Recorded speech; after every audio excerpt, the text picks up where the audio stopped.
A pleasure to meet all at last, and welcome back to films I should have talked about years ago. Now, I do feel like that this is a rather belated thing out there, but a lot of people have been talking about the latest issue, or release I should probably mention, in Top Gun. First you got yourself Top Gun, 1986.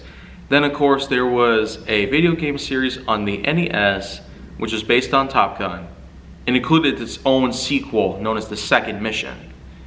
But then of course, we got ourselves a bit of a sequel reboot, Top Gun Maverick, which was in fact just released a few years ago. It's faced several delays after its official announcement years ago. Yeah, so they made production on this way before it was actually released. Of course, with its first several releases that they tried to put together, none of which had worked.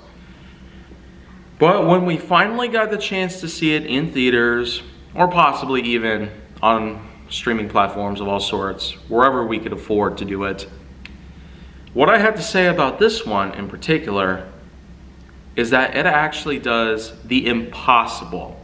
Unlike with most sequel reboots or reboots in general, this one actually gives us a proper way to reboot a series, a film series, a media series, anything in general. Top Gun simply is the story of Captain Pete Maverick Mitchell on flights in F-18 jet fighters. And this film specifically gives us a whole new appreciation of that exact classic vibe that we had gotten back in '86. But the way that they were able to bring back a much, much older Tom Cruise, and not to mention everybody else that was in the original film as well, we also can't forget about the fact that this whole entire thing was shot with actual F-18 aircrafts flying around at sonic speeds of over 750 miles per hour. They break the speed of sound almost all the time, if you couldn't already tell just by hearing the loud booms that come out of the jet engines themselves. So of course, I really do have to talk about this at this point, especially with such a huge garnering, so many reviews, so many dollars donated towards this one movie alone. Of all things in the year 2022, a lot of people think of this as one of the best things that they've ever seen in history. And I do feel like that this is the case, that a proper sequel reboot is finally getting what it truly deserves. So of course, it's my time to talk about this. I last watched it in theaters because that's still the case, apparently, despite being released all the way back in May. That's crazy. I suppose that because that this is supposedly hailed as the greatest thing ever in this whole year, actually I've seen much better than this. What I have to say about this personally, when I saw it August 1st, 2022, well over 2 months after it was originally released in theaters, this year at least, is that I never quite knew how to put it together in words. To finally get to see another Top Gun film out there, or at least another addition to Top Gun in general, anything with Tom Cruise simply makes it an enjoyable experience, unlike what we've seen in a lot of other times. His appearance on screen is certainly that special kind of vibe, especially with his performances as Ethan Hunt from Mission Impossible, or even with his one and only appearance from the film adaptation of The Minority Report from 2002. But here we are in 2022, and we have ourselves another Top Gun film. He first appears on screen with this special message that appears right before the film starts, explaining how he took a long time specifically to have this film made. He did a lot of work, perfectly putting together the jet patterns and controlling the flight. Because after all, these guys actually drove these planes.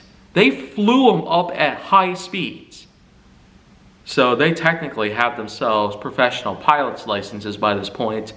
And I'm sure that Cruz himself could enter an SR-71 Blackbird if he wanted to, without any issue.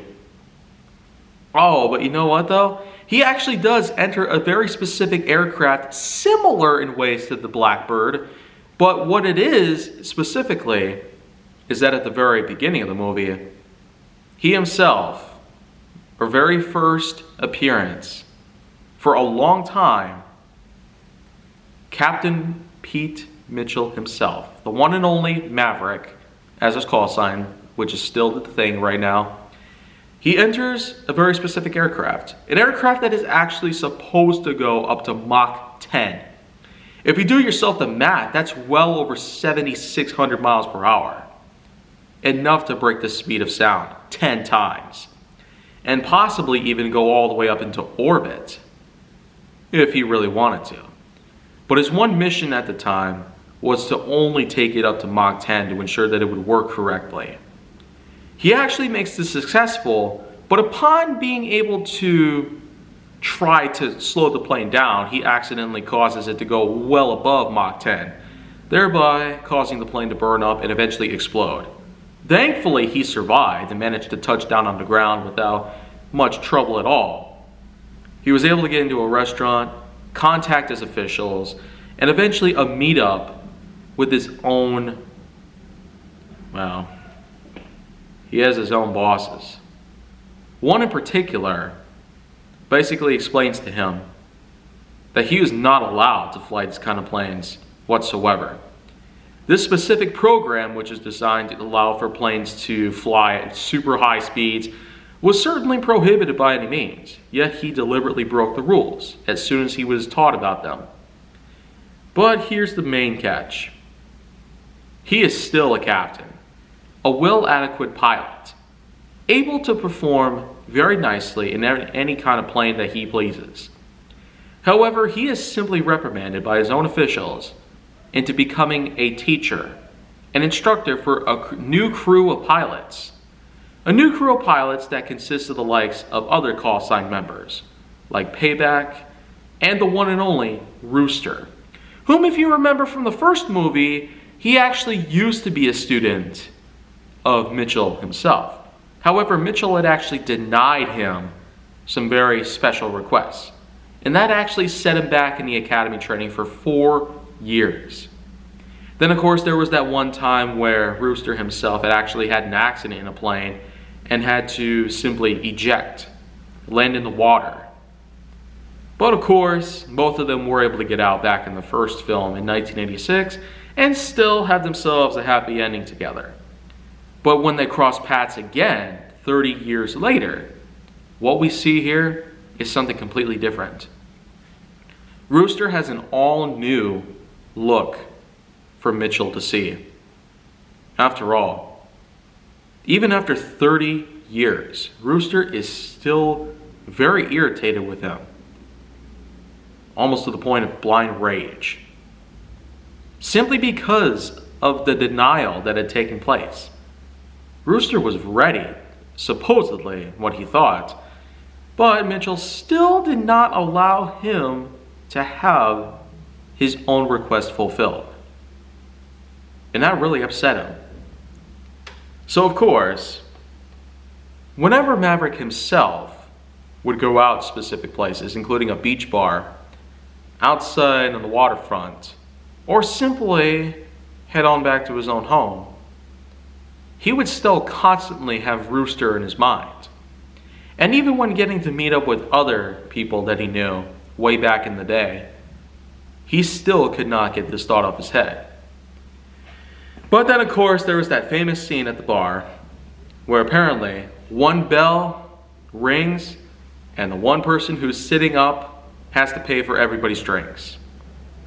And so, Maverick unfortunately becomes the next person to have to pay up for everybody.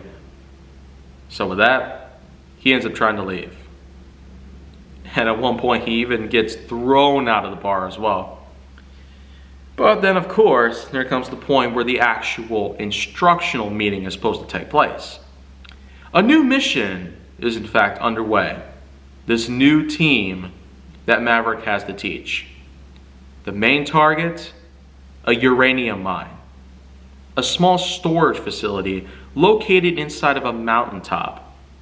At the very bottom sits a bit of a caldera-like structure. The mountain is very steep, but then comes downward, which is exactly where the main hub that connects to all the uranium tanks can be hit with a single missile, and then it'll all explode, thereby making the uranium totally useless.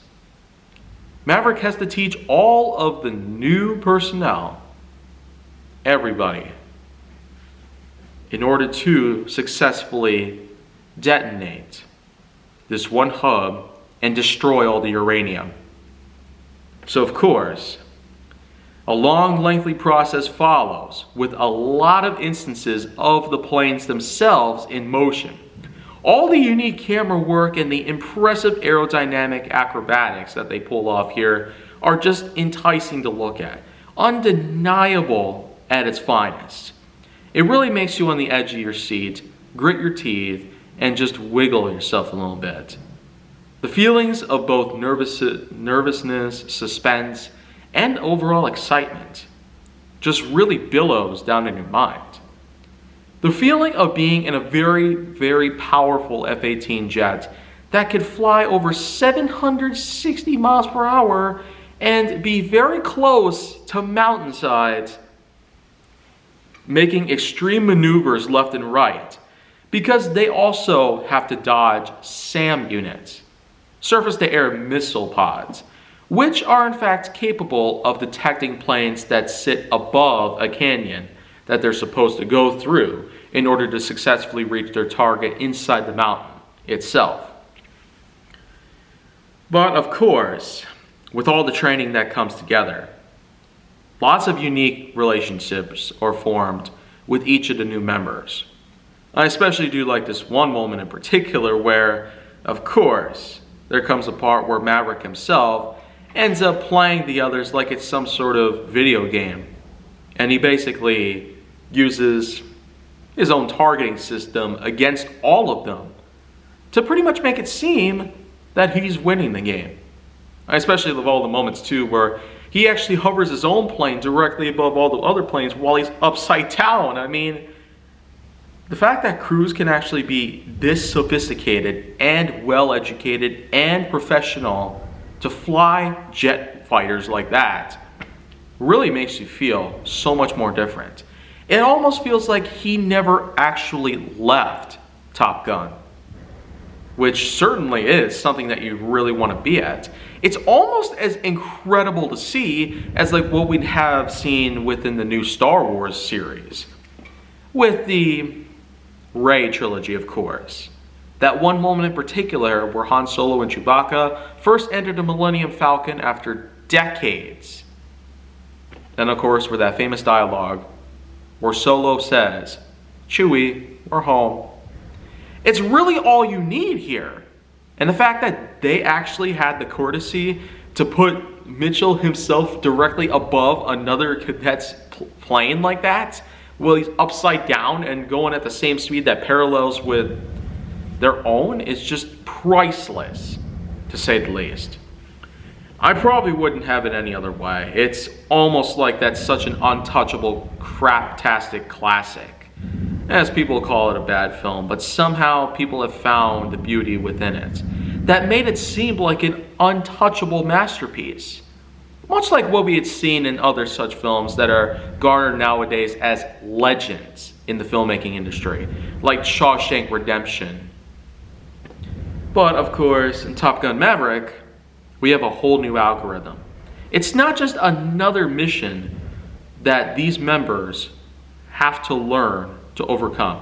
All the obstacles that they have to get across, and all of the enemies that they have to avoid. They have to get to their target as soon as possible within a certain time limit, and of course, not only dodge the SAM units that are aligned within the canyon, but also make excessive maneuvers, climbing uphill very steeply, making barrel rolls, dipping downwards, then get their targeting system right on point, so that way one group is able to fire directly at the hub, which will expose the interior of the uranium storage, And then the second team comes in, lands a missile, and it's all over. The uranium is no more.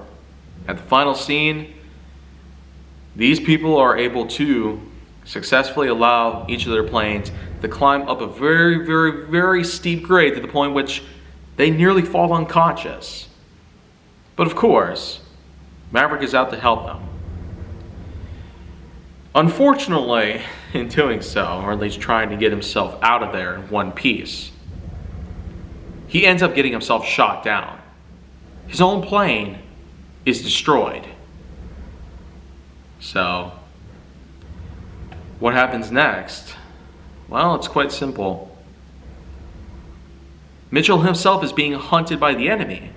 A helicopter comes out of nowhere and starts shooting at him like crazy. He's a guy who doesn't even have any weapons on him. Just a flight suit on with a helmet. I don't exactly know why. I mean, that's just excessive if you ask me. But not to worry, because what eventually happens is that Rooster comes to save the day. It turns out he still has that feel for Maverick that probably should have been. Courage, honor, strength, tenacity, and overall, a good friendship between the two.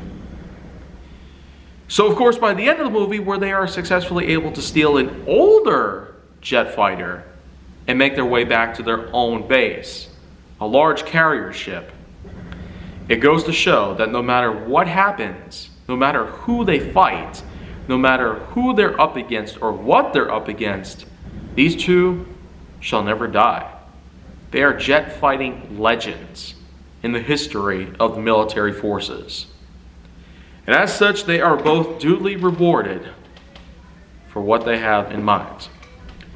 Of course, we also cannot forget to mention that brief appearance of Val Kilmer, who was another member of the team, but unfortunately had a very difficult time with trying to communicate with Maverick. By the end of the movie, it's clear that not only some people die, some people live. But it goes to show that no matter what happens, they are still the team that they remember. They've gone through so much in their lives. They've gone through a lot of hard times. But altogether, it's all about the combination of teamwork, strength, in numbers, of course, and a lot of flight experience. So exactly what could I give this? In terms of a scoring, I feel like I'd have to go probably a little more than just high, with a 9.5 out of 10.1, making it the exact same level as The Suicide Squad.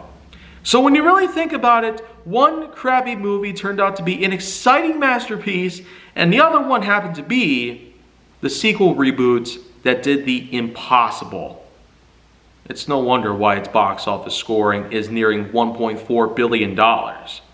And even more so, with the fact that we had to wait such a long time for something like this to come out, it practically is on the same level as what we had seen from other such franchises.